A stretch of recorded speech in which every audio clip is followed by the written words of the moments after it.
Sunday మామూలుగానే special ఉంటది గదండీ! అందులోనూ నానొచ్చారు గదా! ఇంకో సండే అయితే ఇంకొంచెం స్పెషల్ అయితే అయిందనమాట. చికెను, మటను, బోటి అయితే తీసుకొనొచ్చారు. ఇక్కడ నానేమో మటన్ కట్ చేస్తున్నారు. వర్ధనేమో బోటి క్లీన్ చేస్తున్నారు. పొద్దున్నే మా అమ్మ, అల్లుళ్ళు కలిసి ప్రాసెస్ అయితే స్టార్ట్ చేశారనమాట.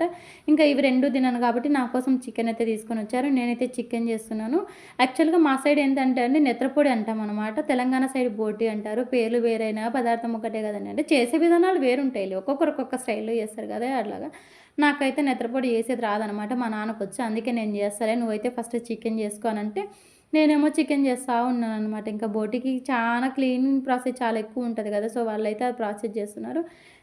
నెత్రపొడి చేయాలన్నా గూడా క్లీనింగ్ ఎంతుంటదో అంటే అది చేసే ప్రాసెస్ కూడా చాలా ఎక్కువుంటదనమాట. అది మంచిగా సిమ్‌లో పెట్టుకొని చాలా సేపయితే కలిపుతా ఉండాలనమాట. చాలా సిమ్‌లో పెట్టుకోవాలి. లేకపోతే తొందరగా మాడిపోతదనమాట అది.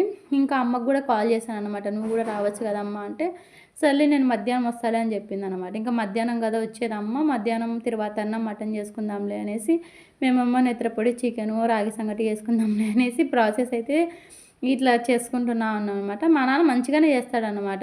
వంటలు ఏవైనా గానీ ఓపికగా మంచిగా చేస్తాడు. సో, అందుకని మా నాన్న అయితే ఒక సైడ్ ఇది చేస్తున్నాడు. నేనేమో ఇంకో సైడ్ చికెన్ అయితే పెట్టాను. ఇంకా రాగి సంగటి అన్నాను గూడా దానికి గూడా బియ్యం అయితే కడిగి నానబెట్టుకుంటున్నాను మంచిగుంటది. ఇంకా బోటి గూడా అయిపోయిందనమాట. కొత్తిమీరేసి ఇంకా స్టవ్ అయితే బంద్ చేశాడు. కొంచెం మటను కేజీ తీసుకొనొచ్చారు గదా! కొంచెం గ్రేవీ కొంచెం ఫ్రై చేద్దాంలే అన్నట్టు నేను గూడా మ్యాగ్నేషన్ కోసం చేస్తున్నాను. చికెన్ గూడా అయిపోయిందనమాట. సో, చికెన్ గూడా పక్కన పెట్టేసి ఇంకా రాగి సంగటికైతే పెట్టేసేసాను.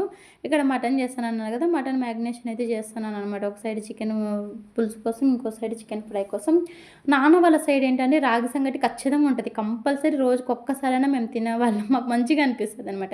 ఇక్కడ అత్త వాళ్ళ సైడు 1 వీక్ 1 టైము అట్లా చేసుకుంటారు. మాకు అక్కడ మంచిగా చేసుకుంటాం కానీ మాకు అలానే అలవాటయిందనమాట. టిఫిన్‌లు ఇవన్నీ తక్కువ.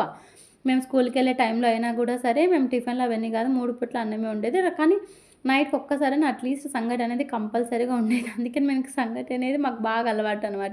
మటన్ అయినా, చికెన్ అయినా, నెత్రపొడైనా దీంట్లోకి సంగటి కాంబినేషన్ బావుంటది. ఇంక నెత్రపొడిలో అయితే కంపల్సరీ సంగటి అయితేనే బావుంటది. మీరు గూడా ఒకసారి ఇలా ట్రై చేసి చూడండి.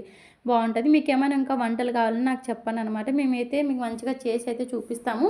సో, ఇక్కడ అన్నీ అయిపోయాయనమాట. రాగి సంగటి అవన్నీ. మేమైతే మార్నింగ్ బ్రేక్‌ఫాస్ట్ సంగటి, నెత్రపొడి, చికెన్ అయితే మంచిగా ఎంజాయ్ చేశాననమాట. వీడియో నచ్చితే మీరైతే ఒక చిన్న లైక్ అయితే ఇచ్చుకోండి. ఓకే అండి. Thank you. Bye. Thank you.